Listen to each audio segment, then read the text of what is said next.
নমস্কার, কেমন আছেন সবাই? বাংলা ইনফরমেশন ইউটিউব চ্যানেলে আপনাদের সবাইকে স্বাগত জানাই। আজকে এসে গেছি আরেকটি নতুন ভিডিও নিয়ে। আজকে আলোচনা করব কৃষক বন্ধু প্রকল্পের নাম নথিভুক্ত কিভাবে করব, কিভাবে ফর্ম ফিল আপ করবো সেই বিষয়ে। তো আলোচনা শুরু করার আগে সবার কাছে আরেকবার বলি, আমার ইউটিউব চ্যানেলটিকে তোমরা লাইক করো, সাবস্ক্রাইব করো এবং পাশে থাকা বেল আইকনটিকে অন করে আমার সঙ্গে থাকো, যাতে করে আমি প্রতিনিয়ত নতুন নতুন ভিডিও নিয়ে আসতে পারি। তো প্রথমেই দেখতে পাচ্ছি আমরা এখানে government of West Bengal, department of agriculture, application for registration under কৃষক বন্ধু নতুন স্কিম। অর্থাৎ এটা হচ্ছে পশ্চিমবঙ্গ সরকারের একটি প্রকল্প, ওই কৃষি বিভাগের আন্ডারে কৃষক বন্ধু প্রকল্পে।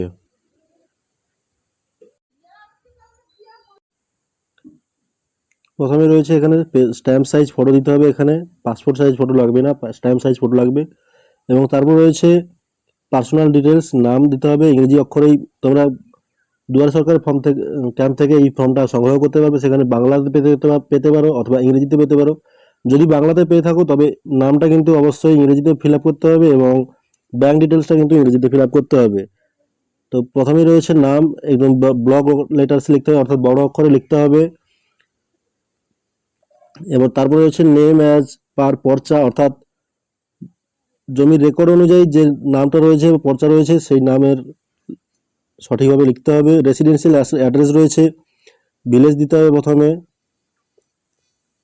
তারপর গ্রাম পঞ্চায়েত, তারপর পোস্ট অফিস, ব্লক, পিএস অর্থাৎ পুলিশ স্টেশন, ডিস্ট্রিক্ট রয়েছে এবং পিনকোড রয়েছে, অবশ্যই দিতে হবে। তারপর রয়েছে ফাদার্স নেম বা হাজব্যান্ডস নেম রয়েছে, সেখানে অ্যাড করতে হবে। ডেট অফ বার্থ অবশ্যই দিতে হবে এবং এজ রয়েছে অ্যাজ অন, এজ দিতে হবে। জেন্ডার অবশ্যই দিতে হবে। ক্যাটাগরি রয়েছে কোন, জেনারেল, এসসি এসটি কোন ক্যাটাগরি রয়েছে সেটা অ্যাড করতে হবে। টাইপ অফ ফার্মার, অর্থাৎ অর্থাৎ কি ধরনের কৃষক তুমি সেটা অ্যাড করতে হবে। ওনার, অর্থাৎ নিজস্ব জমি যদি হয় নিজস্ব দিতে হবে ওনার, যদি বর্গাদার হয়ে থাকে বর্গাদার, বা যদি পাট্টাদার হয়ে থাকে পাট্টাদার দিতে হবে।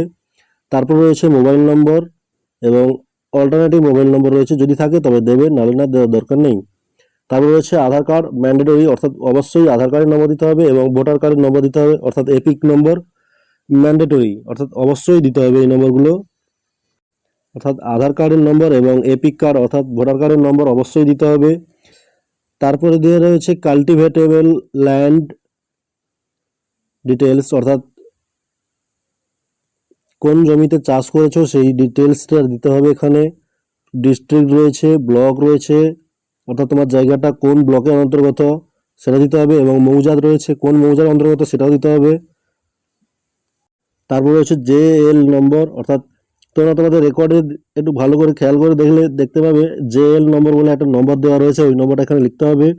এবং খতিয়ান নম্বর রয়েছে, খতিয়ান নম্বরটাও ওই রেকর্ডেই পেয়ে যাবে, সেটা দিতে হবে। এবং কাল্টিভেবল ল্যান্ড, কাল্টিভেবল ল্যান্ড অর্থাৎ কত জায়গা রয়েছে সেই রেকর্ডে, সেই রেকর্ডের জায়গার পরিমাণটা এখানে অ্যাড করতে হবে। তারপর রয়েছে ব্যাংক ডিটেলস, ব্যাংক ডিটেলস রয়েছে name as per bank account, অর্থাৎ ব্যাংক অ্যাকাউন্টের নাম অনুযায়ী এখানে নাম দিতে হবে। অ্যাকাউন্ট নম্বরটা অবশ্যই দিতে হবে ঠিকঠাকভাবে। আইএফএসসি কোড অবশ্যই দিতে হবে। ব্যাংক নেম, কোন ব্যাংকের অ্যাকাউন্ট সেটা দিতে হবে এবং ব্রাঞ্চ নেমটা অবশ্যই এখানে অ্যাড করতে হবে। এবং অ্যাকাউন্টের টাইপটা কি ধরনের রয়েছে, সেভিংস নাকি কারেন্ট, যদি সেভিংস হয়ে থাকে সেভিংস এসবিতে এক টিক দেবে, যদি কারেন্ট হয়ে থাকে তবে কারেন্টের টিক দেবে। এবং attach bank document front page of bank passbook, অর্থাৎ প্রথমে ছবির পৃষ্ঠা, ব্যাংক বইয়ের ব্যাংক পাসবুকের প্রথম পৃষ্ঠার জেরক্স কপিটা অবশ্যই অ্যাড করতে হবে তোমাদের আবেদনপত্রের সঙ্গে।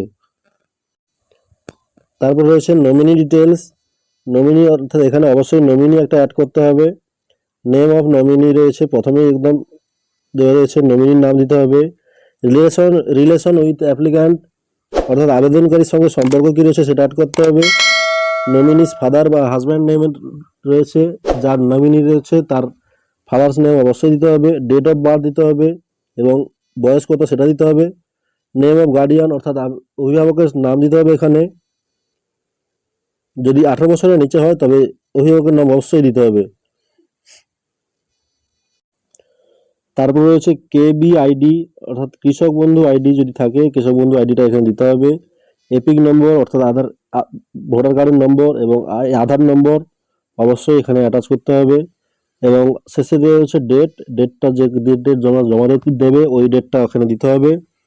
তারপর রয়েছে অ্যাপ্লিক্যান্ট সিগনেচার অর্থাৎ আবেদনকারী স্বাক্ষর এখানে করতে হবে, যদি না স্বাক্ষর করতে পারে তবে টিপ ছাপ দিতে হবে এখানে। তারপর রয়েছে অ্যাকনোলেজ রিসিপ্ট, এটা অফিসিয়াল ইউজের জন্য রয়েছে। নেম অফ অ্যাপ্লিক্যান্ট রয়েছে এখানে। অ্যাকনোলেজমেন্ট আইডি এটা অফিস দেবে এবং রিসিভার্স সিগনেচার এটাও অফিস ইউজ করবে।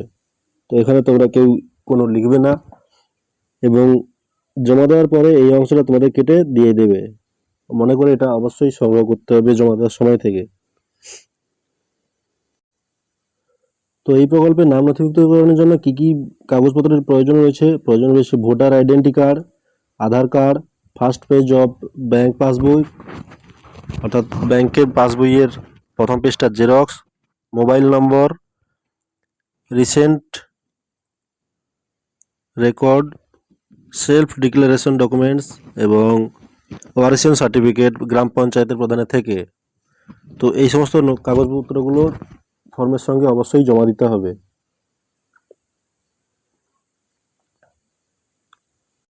তো বন্ধুরা, ভিডিওটি যদি ভালো লেগে থাকে তবে একটা লাইক করো, সাবস্ক্রাইব করো এবং পাশে থাকা বেল আইকনটিকে অন করে আমার সঙ্গে থাকো। ধন্যবাদ।